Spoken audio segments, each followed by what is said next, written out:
Welcome to Circular Pioneers, the podcast where we explore the innovative minds shaping the circular economy. I'm Janina Nieper, your host on this journey. Each episode, we sit down with pioneering individuals, sharing their personal whys, challenges, and insights for creating a regenerative future. Thomas Rau, an architect with a vision and a mission, a frontrunner in the circular economy, and famous for his entrepreneurial approach to changing the current linear system from within. Since 1992, he challenges the way we build with his architectural office Rau Architects, and together with his wife Sabine Oberhuber, he co-founded Turntoo and challenges the incentive structure of our business landscape from within. From selling lamps to selling lights, from using materials to giving them rights and an identity. Materials matter. And that is not only what Thomas Rau demonstrated in his book, but now for over 32 years with his work, to the extent that he founded Madaster, a company that gives materials in a building an identity. As you can tell, a true circular pioneer who uses his entrepreneurial spirit to change the system from within. Welcome. Thank you. It's nice to have you. You're a true visionary in the field of the circular economy. What was your aha moment? My aha moment. I had several aha moments, but I will explain two. The first one, I was 10 years old, and we were a group of children, and we want to have a small barbecue, and we start the barbecue, but then it was raining, so the fire was going out, and we were very hungry, and the meat was not ready, etc., etc. So I said, you know what? No problem. I put the jerrycan, I put some petrol on the fire, and then the meat will be ready in some minutes. But I didn't realize myself that the petrol was exploding in the jerrycan before it was on the fire. Mm-hmm. So the jerrycan exploded in my hand. So I burned myself from here on downwards. Wow. So I had a very tough period as a young boy. So I was outside of the sun before I was 18. I lived 1 year in a completely closed room without daylight. I drink 10 liters every day because you're losing a lot of water, a lot of liquid out of your body. So, and then as a young child, 10 years old, I realized myself, oh yeah, wait a minute, it's over like this. So I'm just here temporary. So I felt that very, very close. So I was get aware that my life is temporary. So that I think that was a very important aha moment for me. And then I had another aha moment 10 years ago, because until then I was very busy with sustainability, and I got scarlet, and scarlet is a child sickness. Mm-hmm. But you can get it twice as you're an adult. So I was quite sick. I went to the doctor. He said, yes, Thomas, you have scarlet. I said, yeah, okay, I know. I figured that out on the internet. He said, okay, why are you coming? I said, yeah, I want to know why I got this sickness, because otherwise it makes no sense. And then he said to me, if you're 50 and you have for the second time scarlet in your life, you're still not doing what you really want to do in your life. Wow. Very good doctor. And then I realized myself, I had this aha moment when I was 10 years old. And I started my agenda, because my agenda was I want to change the world. Second, as quick as possible. Third, I can't do it by myself. So I went home to my wife and said, you know what, Sabine, we have to start another company, because I'm an architect and I have an architecture office, so we are sitting here today. Let's start a second architecture office, because we have to think about the architecture of the system. Because if we don't change the system, nothing will change. And that's when I got in contact with the Ellen MacArthur Foundation, and we worked together with McKinsey, the first reports. We went to Davos, we had the first lecture. So everything starts around that period, let's say 12 years ago. Wow. So that was my two aha moments. Yeah. So starting with 10 years, was already an awakening. And then 12 years ago, a sort of second awakening, all linked to the fact that our life ends at some point. Yes, I mean, we have to realize what is the context of our life. Yeah. And one of those aspects is that everything is temporary, our life is temporary. That means our needs are temporary. And that means whatever we do, and we come back to that later for sure, is a temporary aggregate. And And we have to get aware of that. But you could also go the other way to say, it doesn't matter, and my life anyway ends at some point. So what's your motivation that you go the other direction? You say, life ends, so I must do everything in my power to do everything I can right now. Now, it's not about that I want to do everything right now, but I want to be aware whatever I do, it has a temporary character, and the consequences are permanent. Man, whatever you do, whatever you decide, it's a temporary decision, but the consequences are permanent. So we have to realize that. And mostly we just want to make a decision, but we don't want to take the responsibility for the permanent consequences of this temporary decision.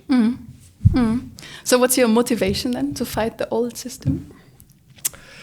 I'm not fighting. I'm not fighting at all.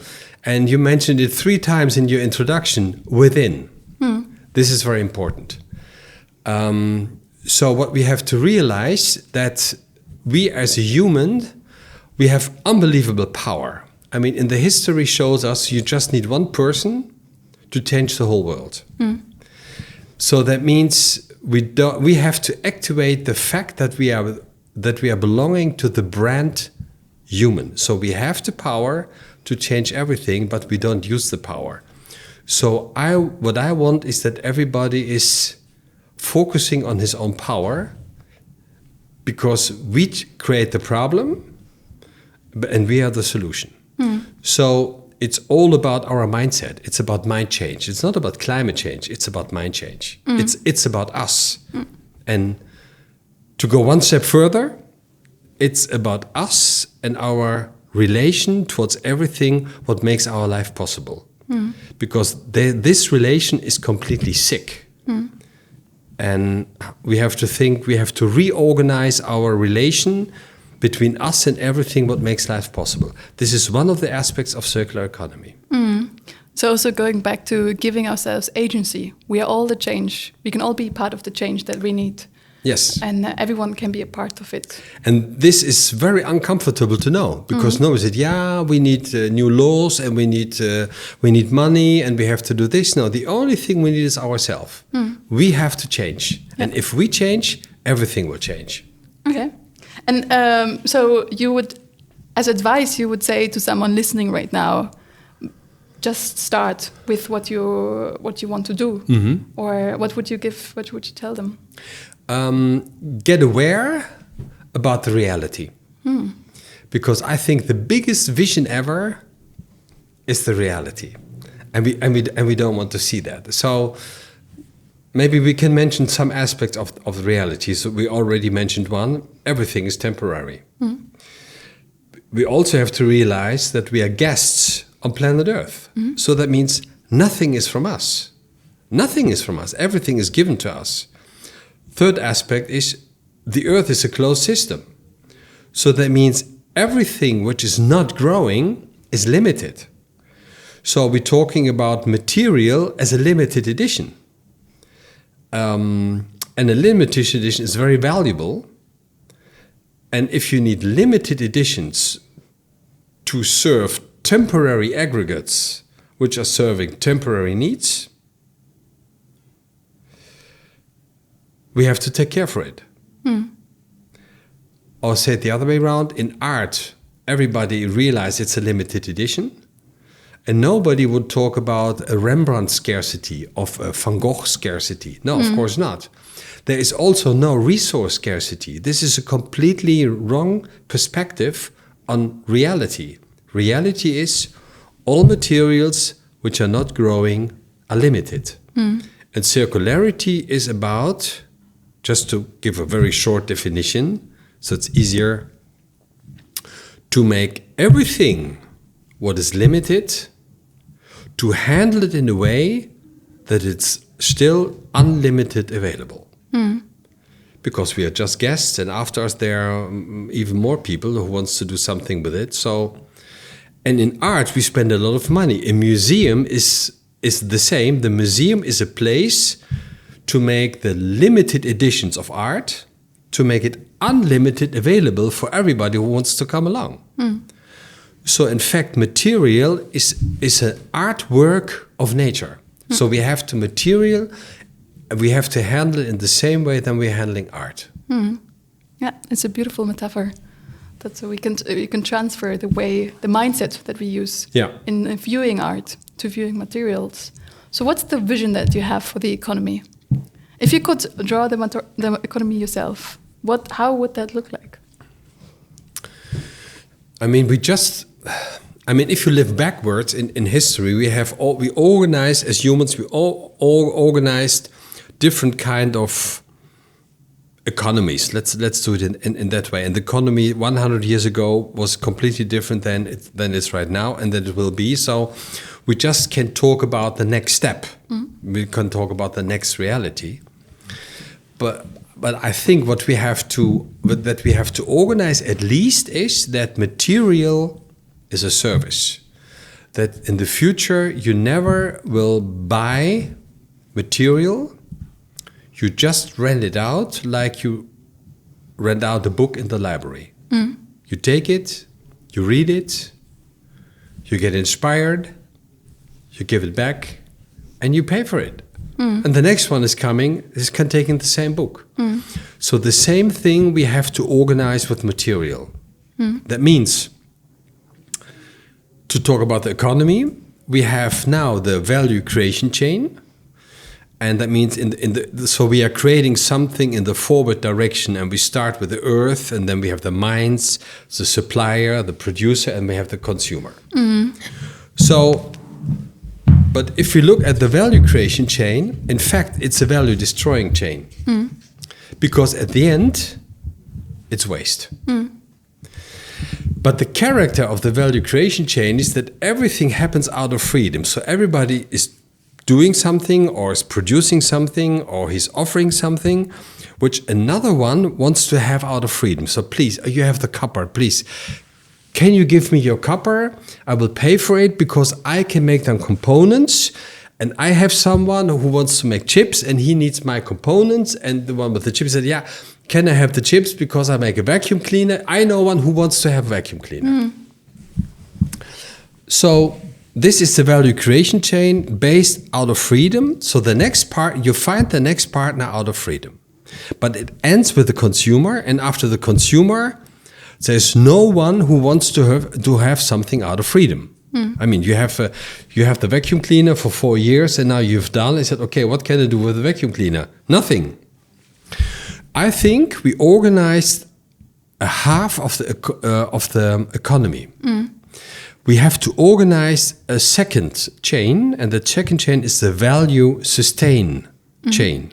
And this is going in the backward direction. And that means whatever you give away out of freedom in the forward direction, you have to take it back in the backward direction, and you have to pay the value of the material. So the reverse logistics. Yes, and organized in the chain, so we need any recycling. But that means if you produce something, you think about it. So how do I have to design it? How do I have to assemble it? So when I get it back, that I want it. Yes, that I really want to have it back, and I know how to get out all the material, and you have to pay for the value of the material. And I remember in your book, in the very end, you have this scheme. In this book, you had a scheme where you can also see what you were just talking about in a visual way. Yes. That there is this value hill. Currently, we're thinking in a linear way, but to go back, we really have to rethink. Yes, and then you have two chances, because in the linear economy we have a mine, and the circular economy we have two mines. We have the traditional mine, and the market is a mine, because then you get back the material out of the market, which were already in the product which you designed before. And it's even much cheaper. So the product from today is the resource for tomorrow for the price from yesterday. Yeah. So seeing a product or what we produce as a source of materials in the future. I think that's also what is the source of Madaster, what you founded. That we can see a building not only as a building, but also as a material depot. This is a consequence, because so we think about what is waste, And waste is, in fact, waste is material without identity. So, and a recycling company, by the way, this is the very last station of the old economy, because in the new economy, we don't have to recycle at all. But in the old economy, we have the recycling company, and then you have the waste. They say, hey, wait a minute, I know your name is not waste, you know, your name is copper. So what are you doing here? So in that moment that waste is becoming an identity, it's getting a material, and then it has a value. So we said, okay, if this is the reality, then let's give all materials in a building a documented and registered and archived identity. So we call it a material passport. Then it never get waste. So if all materials are registered in a material passport, we will never have waste.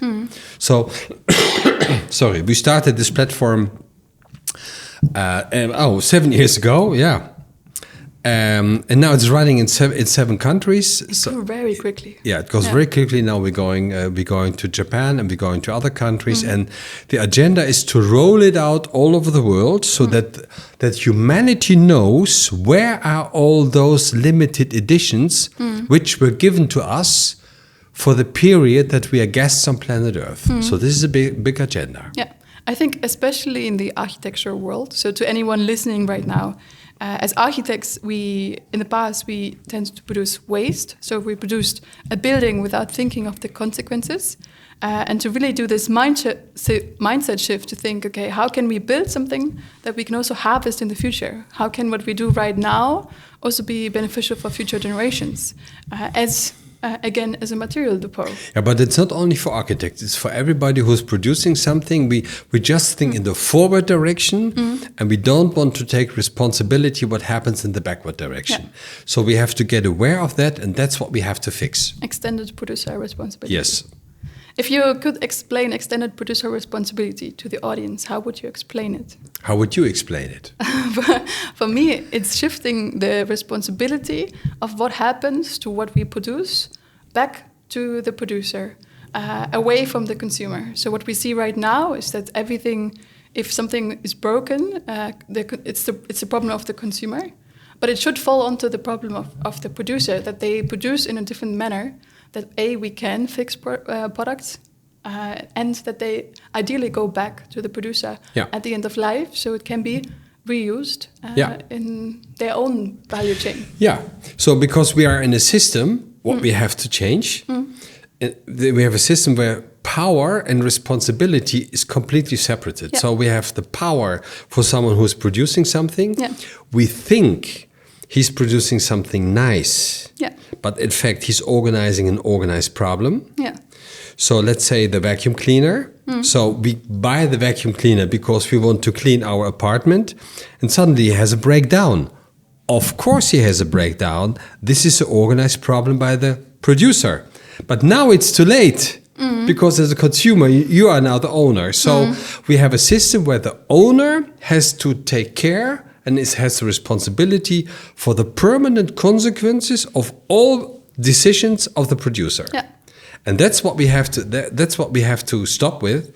The consequences is always for the person or the company who made the decision.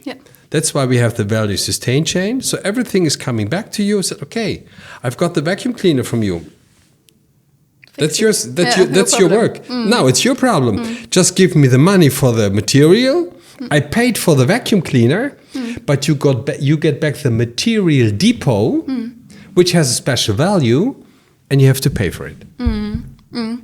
If we even go one step further back, to explain what is currently going wrong in the economy, we already touched on all the points that producers do not produce quality and not necessarily, I don't want to overgeneralize, but they don't necessarily produce products that are long-lasting and also repairable. So if we really go back to the concept called planned obsolescence, how would you intrinsically explain what's going wrong with the economy? I don't know if you ever heard about the Verbus cartel. Maybe this is a very nice example to explain. I read your book. You remember? Okay, but maybe I explain it for all the people who are listening. The Verbus cartel is is a cartel formed by Philips and Osram and a French company in 1924, because they figured out that the light bulbs, which they start to produce from 1901 on, they still worked. So for 23 years, the light bulbs, they were all working. They never had a breakdown. And then they realized, wait a minute, if they don't have a breakdown, we don't sell more light bulbs. So they had a meeting on Christmas night, 1924 in Geneva, and they started the Phobos cartel, and they had an agreement, and the agreement was, from now on, we manipulate our production processes for light bulbs in a way that every light bulb has a final breakdown after 1,000 hours. That's what happened. So it's an illusion to think that you buy something new. Yeah. What you buy is it's not yet broken, and don't be surprised if it's broken. This is our system. This is our economy, because everything is organized in a one-way direction. So, but if we say everybody is responsible for what he's doing, you get it back, then you will change. You change your design, you change the aesthetics, you change the material, because you want to organize a value if you get it back. I think for me also the Phobos cartel explains exactly what's going intrinsically wrong with the economy. It's not in the producer's incentive to produce something that we will benefit for the rest of our lives, of a quality that we will stop consuming, but it's in their interest to produce something that is good enough for a temporary time, so we keep coming back and buying the same product. A producer is not doing anything for benefits for the society. He's organizing his business model. That's it. And how can we change that from within?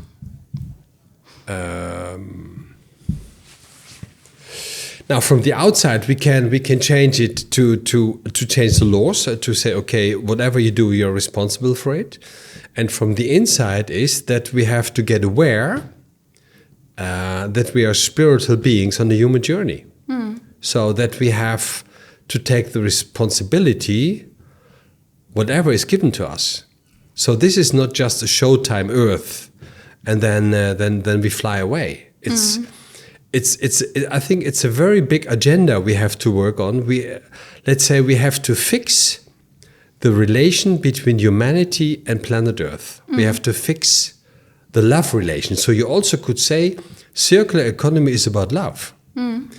And last someone asking, yeah, Mr. Rau, that's very interesting, but it's really urgent. And then I give him an example. And the example was, can you imagine you're in love with a partner and you live together for a long time, and then you said, you know what, let's get all together. So you made that decision. Then suddenly you discover that your partner is an alcoholic. And then you say to your partner, please, I mean, we decided to get all together, but you're drinking every day, so this is very bad. So please change as quick as possible, because I'm still in love with you. I want to be with you. Otherwise... And then your partner saying, okay, don't worry. You know what? I will stop drinking in 2030 for 35%, in 2040 for 81%, and in 2050 I'm alcohol neutral. Yeah. You know what you do? You stop the relation. Because he or she is not doing what is necessary. They're just doing what is possible. And this is exactly what we are doing now as humanity. We do what is possible and we don't do what is necessary. So we really have to stop to drink, to fix the relation between us and planet Earth. And drinking in this case is a metaphor for the consumption that we have. And maybe both. Okay, nice. Yeah. And so if you would... Because I do remember, I remember you from different talks, and I also remember that you sometimes play the song like a symphony forward, yes, and then you play it backward. Yes, with the message, what is there to come will be uncomfortable too. It's not only bloom and gloom that the circular economy is going to solve all the problems that we have. Yeah, I mean, you really can hear what you can think.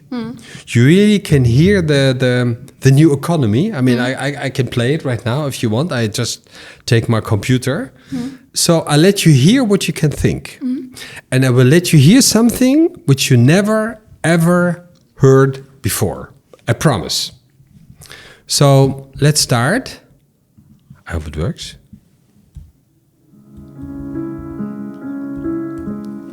So we all know this. This is the Moonlight Sonata from Beethoven. He didn't call it Moonlight Sonata, he called it Sonata quasi una fantasia. So this is the original name from the Mondschein Sonata, as we say in Germany. So, and Beethoven, he composed this in the forward direction. He never thought about, okay, how does it sound if I play it backwards? He never thought about this. So let's say this is our existing economy. So everything is organized in the forward direction. And then I thought, maybe it's a good idea to play the Sonata quasi una fantasia, to play it in the backward direction. So I asked a Dutch pianist in Amsterdam, he said, Tony, can you play for me the Mondschein Sonata, the Moonlight Sonata, and the backward direction? Oh, I said, Thomas, this is a big deal. I need exercise. Okay, give me 3 days. I'll try. After 3 days, I was in his apartment. He said, Thomas, it was so easy. After 1 hour, no problem at all. So what you hear now is the Moonlight Sonata in the backward direction.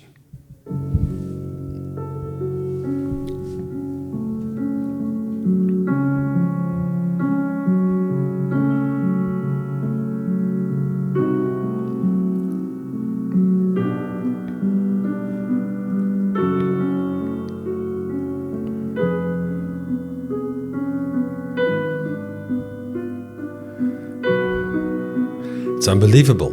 It's beautiful. And if I wouldn't tell you before what you will hear, you would say, hey, Beethoven?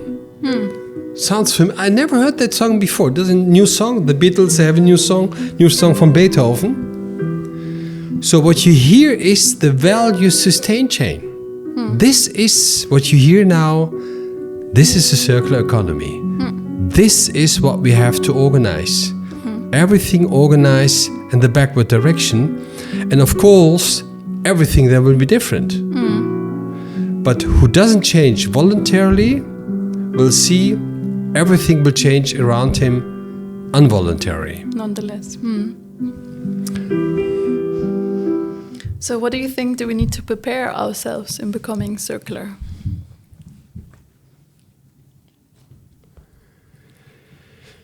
This is a very,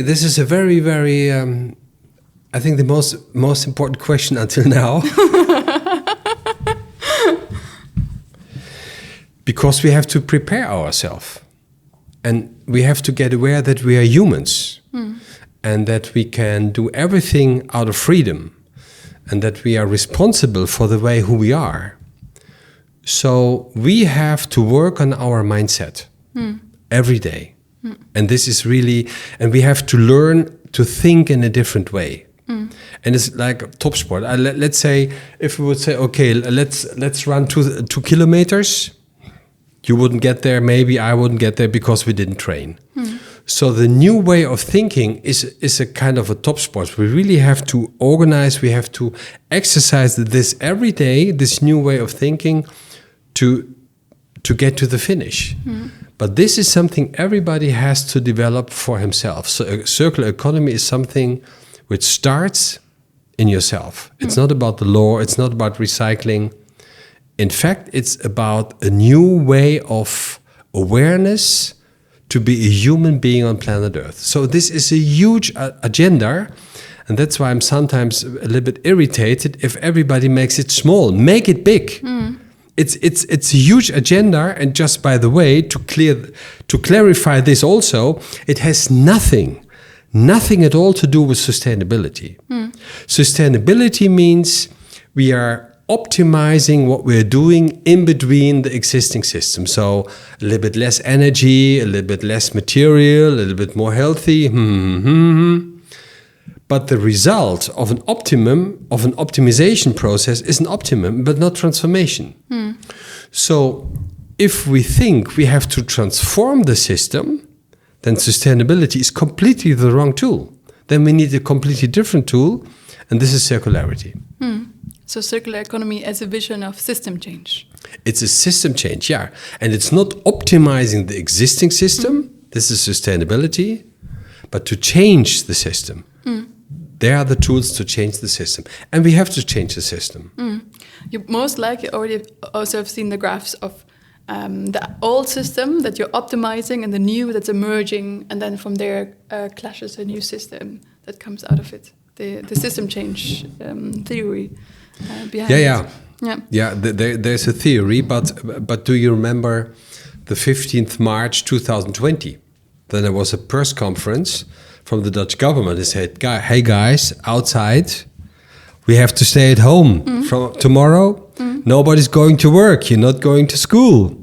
You don't drive your car. You stay at home. So what I want to say is, and that's why I'm very, very optimistic, the corona shows that everything, if we really want, everything can change in between 24 hours.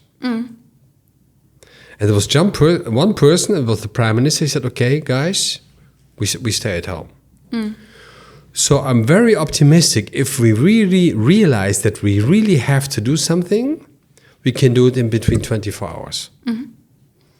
And that's only what we have to accelerate, the catalyst. That's what we have to accelerate, exactly. Yeah. So what are the challenges that you see coming across in this transition to accelerate? Well, I can imagine we are challenging the old system, going from someone who sells products, from an owner of a product, to a user. But I can imagine not everything, it's not only good, this transition. There must be something that you run up against, that companies or also users say they don't like it, or there are challenges with the transition. I mean, first, in the past, whatever we did in the past, it had mostly local consequences. Maybe in your home, or maybe in your street, or maybe in your city, or maybe in your area. That's it. But we are now on a level that whatever we do, it has global consequences.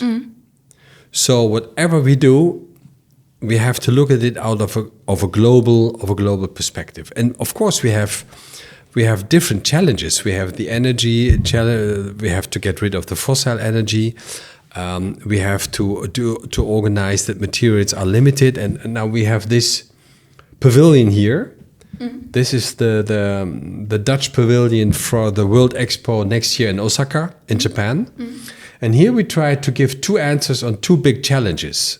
First, all material which are not growing are limited.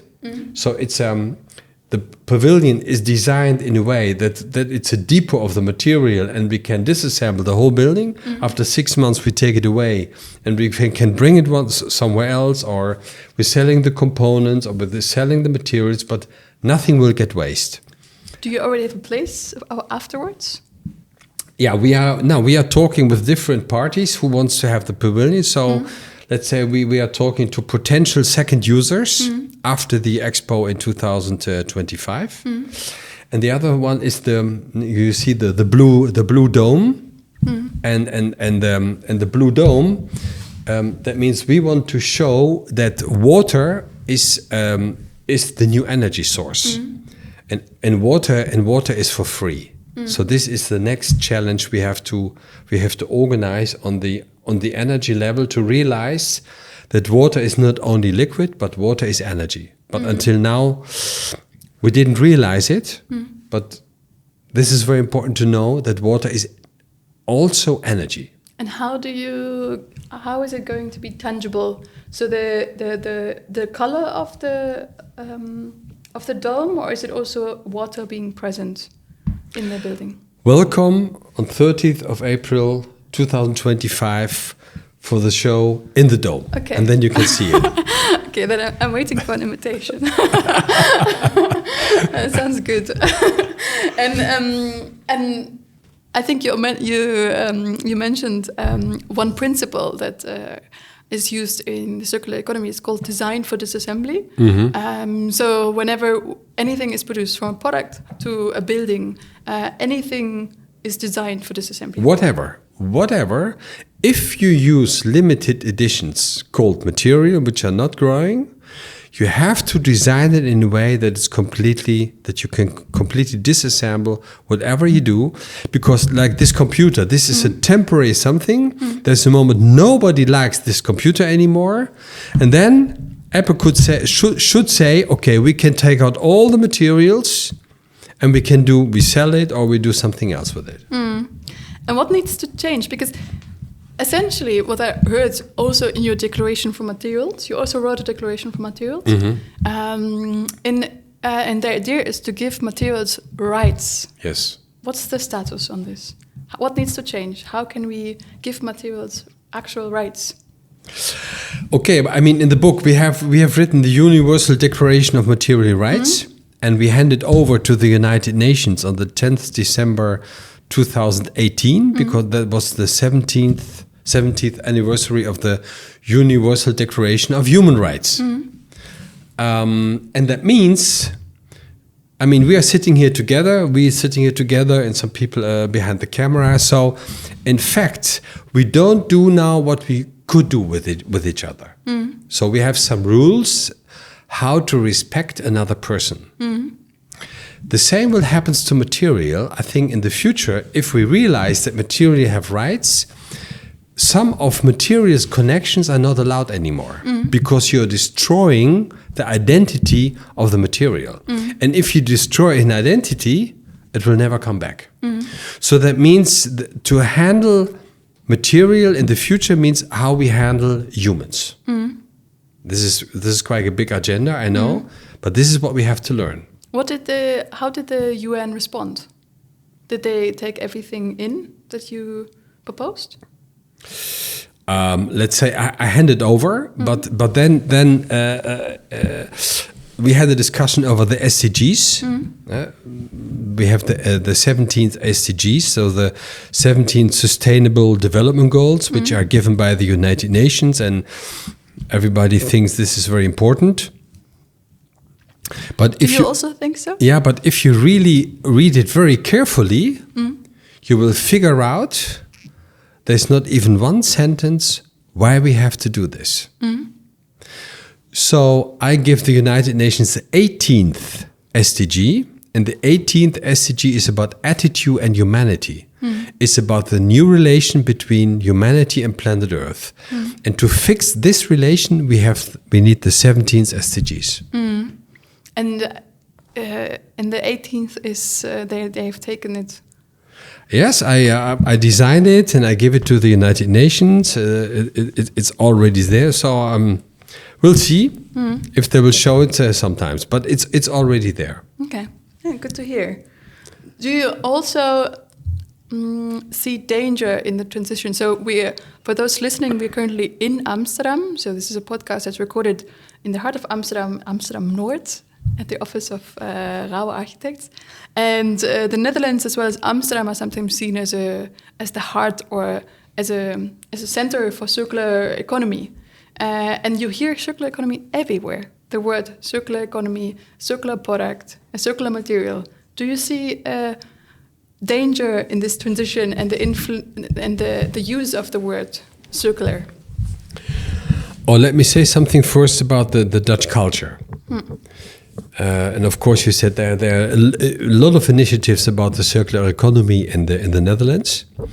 But let's say, and I do this with all respect, Netherlands is a quite small country. And if you're small, you're dependent. And that's why the Dutch people, they are always interested in what is going in the world. So where can we participate? Can we start up something? So they're very alert what is really going on. They're very interested in the world. They have to, because they're quite small. Netherlands is too small to create a standard in the world. They have to participate on the standards. So this is why we have so many startups in the Netherlands. And that's why the Dutch people are so unbelievable open-minded to accept something new. This is one of the reasons why, as you mentioned already, we have a lot of initiatives in Amsterdam, but let's say in the Netherlands, around the circular economy.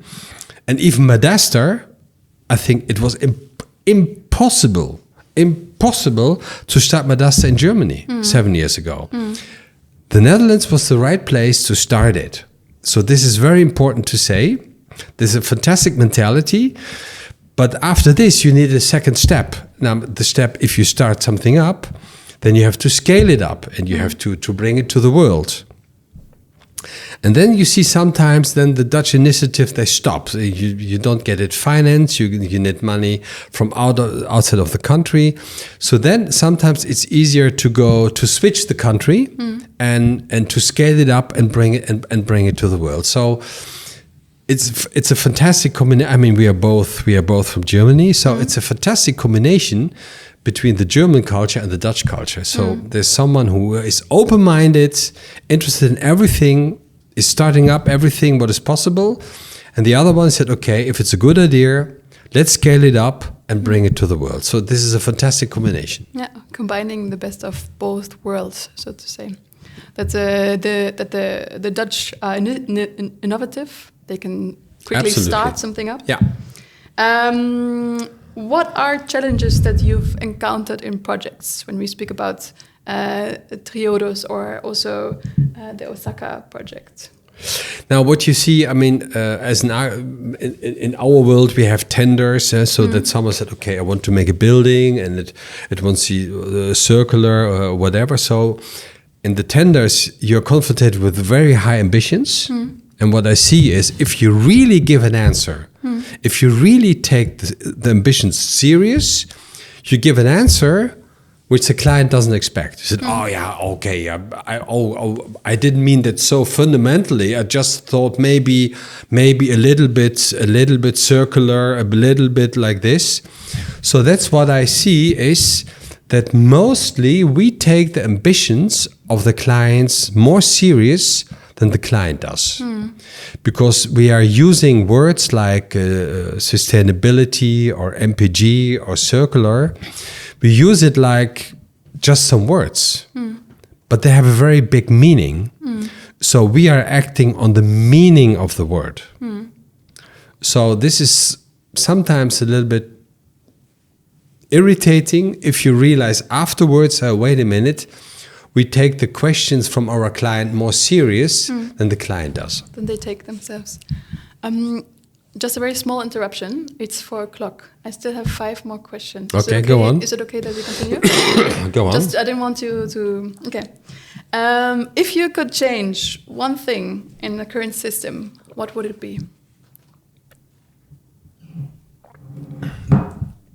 Everybody is meditating every day for 10 minutes. You do that too?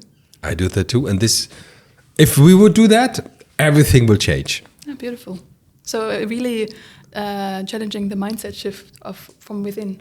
Yes, it's about within. So that's why I like your introduction very much. Within. Yeah. What was the last thing that gave you hope?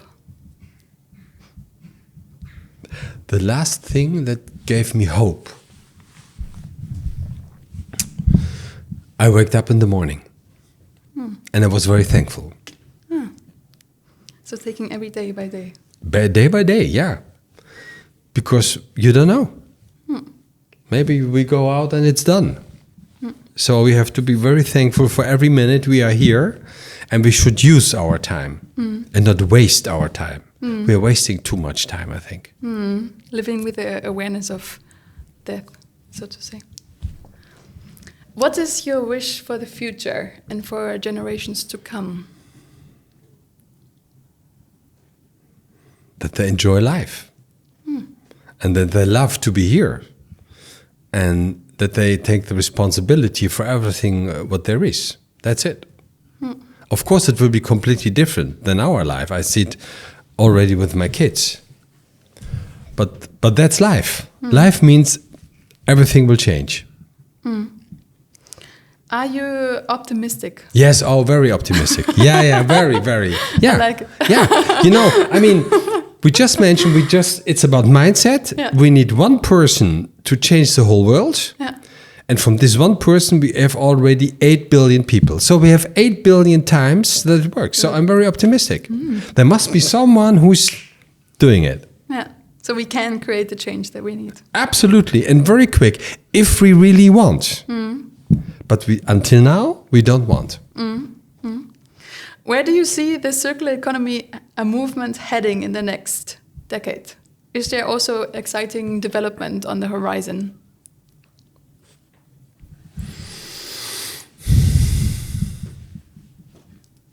You mean a special sector or? No, in general. Do you see... You already mentioned you're hopeful. Yes. You already mentioned that you're very optimistic. Yeah. So in 10 years' time, it will overcome. It will overcome us. It will overcome. If we don't organize it, and then we can speed up, it will overcome us, and then mostly it's too late. Okay. Then we are confronted with the permanent consequences of the decisions which we didn't take. Which we did today. That's today. Yeah. Finally, a shout out to one other circular company that you're impressed by. So I should mention a company name? Yeah. It can also be an industry or an idea. Or a person. Or a person.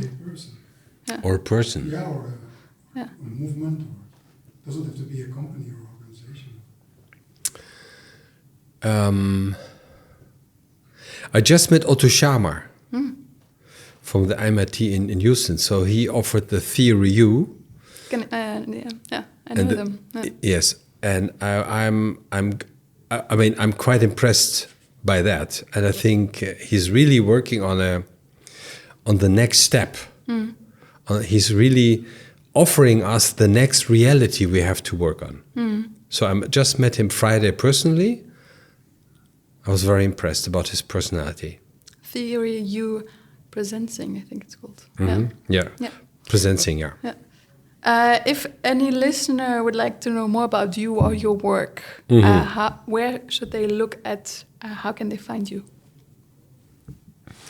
If they want to know something about my mental work, they can read the book, Material Matters. If they want to know more about my architectural work, they can have a look on our website. Rau Architects? Rau Architects, yeah. .nl. Yes, thank you. So it depends. Are you interested in the architecture of the system? Then the book is relevant. If you're interested in the architecture in the world, then the website from the architecture office is relevant. Yeah, thank you. Thank you so much for this inspiring conversation. Thank you for being a part. We learned a lot. We learned from how the circular economy is not sustainability and is actually an inward journey where maybe 10 minutes of meditation every day can fix a lot in our society. How we have to rethink how we use materials, that materials as humans have rights, and that in the future this relationship can already change the way that we produce and consume with the products that we have and the materials that are given to us by the earth. Thanks a lot for watching Circular Pioneers. We bring the stories of the pioneers to you, to inspire you and to create action. Support us by subscribing, liking and sharing. If you know someone who can sponsor us, share the link of our Circular Pioneers podcast. Your support is much appreciated.